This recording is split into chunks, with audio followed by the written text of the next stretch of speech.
The Pentagon just blacklisted the company behind Claude, the only AI authorized for classified defense systems. They labeled it a supply chain risk to national security, a designation normally reserved for Russia and China. Why? Because Anthropic refused to remove its ethical guardrails. What happened next changed the entire AI industry. And it's not what anyone expected.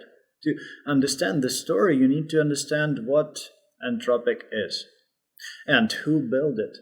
Dario Amodei was VP of Research at OpenAI. In 2021, he left, not for more money, not for better life, because he believed OpenAI wasn't taking safety seriously enough. He founded Anthropic specifically to build AI with safety first. His sister Daniela is co-founder and president. This is a family bet on responsible AI. Their product is Claude, an AI model built around the idea that AI should have limits. Claude didn't get into the Pentagon on its own. It got there through Palantir, the defense contractor founded by Peter Thiel. Palantir built the classified platform.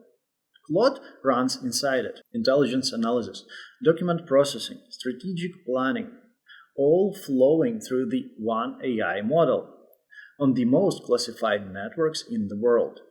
And that's where the tension starts. The company built around AI safety became the military's most important AI supplier.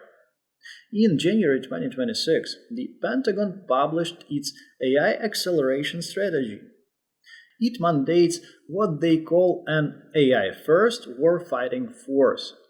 Every contracted AI model must be available for, and I'm quoting directly, all lawful purposes.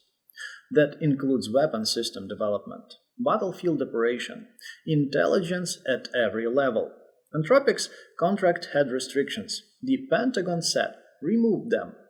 Anthropic said no. And that's when it escalated. Today we are going to cover four things. First, what the Pentagon actually demanded and why Anthropic refused. Second, the real military operation where Claude was already used. And yes, it involved capturing a foreign president. Third, the question this raises for the entire AI industry. Who decides what an AI is allowed to do? And fourth, the resolution. What actually happened when the deadline hit?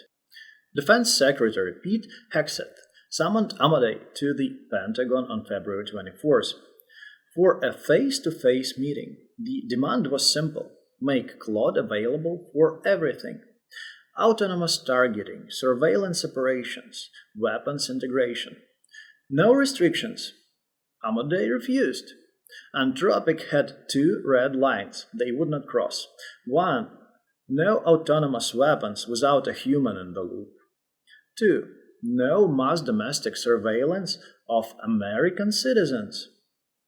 Amodei said, and this is a direct quote, "We cannot, in good consciousness, accede to their request." When Anthropic held firm, the Pentagon escalated with three threats. First, terminate the $200 million contract awarded just 7 months earlier. Second, designate Anthropic a supply chain risk to national security, a label normally reserved for foreign adversaries like Russia and China, in what appears to be the first time this designation was applied to an American company. This would legally force every military contractor to cut all ties with Anthropic. And third, invoke the Defense Production Act, a Cold War-era law that lets the government compel a private company to comply. It's never been used against a US tech company. They gave Amodei 3 days to decide. And it got personal. Pentagon CTO Emil Michael publicly urged Anthropic to cross the Rubicon. Hegseth later called Anthropic's stance, and I quote, "fundamentally incompatible with American principles." This wasn't just a contract negotiation anymore. It was a public showdown. Meanwhile, Elon Musk's XAI agreed to all lawful use, with no publicly reported restrictions. OpenAI was negotiating flexibly. Google agreed for unclassified work. All three also hold 200 million Pentagon contracts, awarded the same months as Anthropic's. Same government, same request. Only one company said no. Now, this is the part that makes the whole story more complicated. In January 2026, 1 month before this standoff, according to public reports, Claude was used in a real military operation through Palantir platform. Claude reportedly processed intelligence related to the mission to capture Venezuelan President Nicolas Maduro. Think about that for a second. The AI that processed intel for a mission to capture a foreign head of state is the same AI that has a rule saying it can't be used for autonomous weapons. This is where AI ethics stops being abstract. The Pentagon's argument was simple. If you are already in our classified systems, helping capture presidents, you need to be available for everything we do. Anthropic's argument, we agreed to help with defense. We didn't agree to help build weapons that fire without human approval. So what does this actually look like in practice? A supply chain risk designation legally forces every military contractor to cut all commercial ties with a designated company. According to reports, the Pentagon asked major defense contractors to assess their reliance on Claude, suggesting the designation was being prepared before the deadline even hit. Any contractor using Claude for intelligence analysis, planning, or decision support would have had 90 days to rip out every integration and find replacement. But here is where the story stops being about one company and one government and becomes about all of us.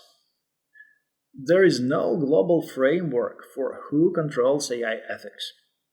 Right now, individual companies set their own rules. The AI you use at work today was shaped by decisions made in boardrooms and defense ministries you've never seen. And that's the part that affects you. Because if the precedent is that any company with ethical limits gets punished when the message to the entire industry is clear, don't have ethics, or at least don't have ones that inconvenience the customer. And this is the same pattern we keep seeing. OpenClaw, an AI agent given too much access. Security as an afterthought. Grok, AI features shipped without safety testing. A deepfake crisis. AWS Cairo, an AI given production access deleted entire system. In every case, the technology was ready. The governance wasn't. But this time, the stakes aren't code or content or cloud services. The stakes are weapons, surveillance, and warfare. Here's how I think about this. Imagine you hire a security guard for your building. You give them clear rules. Don't use force unless someone is in danger. Don't search people without cause. Don't carry lethal weapons inside. The guard does a great job. Your building is safe. Then your biggest tenant, the one paying most of rent, comes to you and says, I want the guard to carry a gun. And I want the rules removed. Do you change the rules because the tenant pays more? Or do you keep them because that's why you hired the security guard in the first place? That's the exact conversation that happened between the Pentagon and Anthropic. And Anthropic kept rules. And here is the uncomfortable truth. If Anthropic gets cut, who replaces them?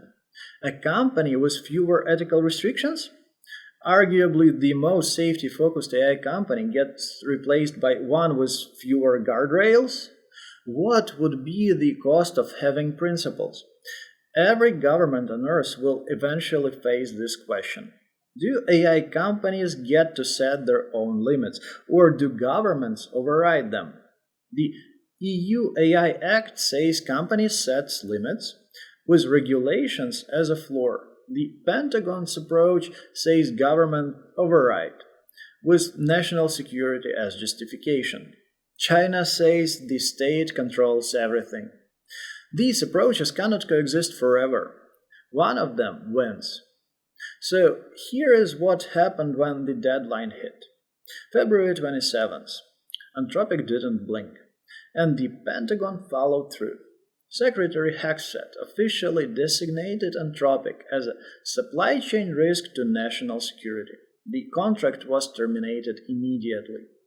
Then President Trump issued an executive order. All federal agencies must immediately cease using Anthropic technology, with a 6-month transition period. That designation means no contractor, no supplier, no partner doing business with US military can engage in any commercial activity with Anthropic. Effective immediately, Anthropic announced the same day that it will challenge the designation in court. They called it legally unsound and said it sets a dangerous precedent for any American company that negotiates with the government. They also pointed out a contradiction that hard to ignore. The Pentagon is simultaneously saying Anthropic is too untrustworthy to be in the supply chain, while also needing 6 months to transition away because they are too dependent on Claude. You can't be both. But here's the twist nobody expected. Hours after the ban, OpenAI announced a deal to replace Anthropic on the Pentagon's classified networks. And according to reports of the deal, the Pentagon agreed to OpenAI's safety guardrails. No mass domestic surveillance, humans' responsibility for the use of force, no deployment on edge systems like drones or aircraft, cloud only. In other words, the Pentagon punished Anthropic for having ethical red lines and then agreed to essentially the same red lines with OpenAI. The guardrails Anthropic was blacklisted for, OpenAI got them written into the contract. Personally, I think this outcome is the worst possible one for the industry. Not because OpenAI got the deal, maybe they'll do a great work, but because of the message it sends. The message is, if you negotiate publicly, if you stand on principle publicly, you get punished. If you negotiate quietly, behind closed doors, you get rewarded. Anthropic said no publicly. OpenAI appears to have negotiated its terms more quietly. If arguably the most safety-focused AI company in the industry just got designated a national security threat, what does that tell every other AI company? The lesson isn't have ethics. The lesson is have ethics quietly and hope nobody notices. And that's a terrible insidious structure for an industry building the most powerful technology in human history. This is my read. I could be wrong, but I think what happened on February 27th will be one of the most cited moments in AI governance history, both as cautionary tale and as a turning point. The technology is ready for autonomous AI warfare. The governance isn't. And the company that tried to build governance into the technology just got punished for it. What do you think? Did Anthropic do the right thing? Or should they have negotiated behind closed doors like OpenAI? Let me know in the comments. If this video was valuable, subscribe and share it. Follow Agent Struct on LinkedIn for more AI governance analysis. See you next week.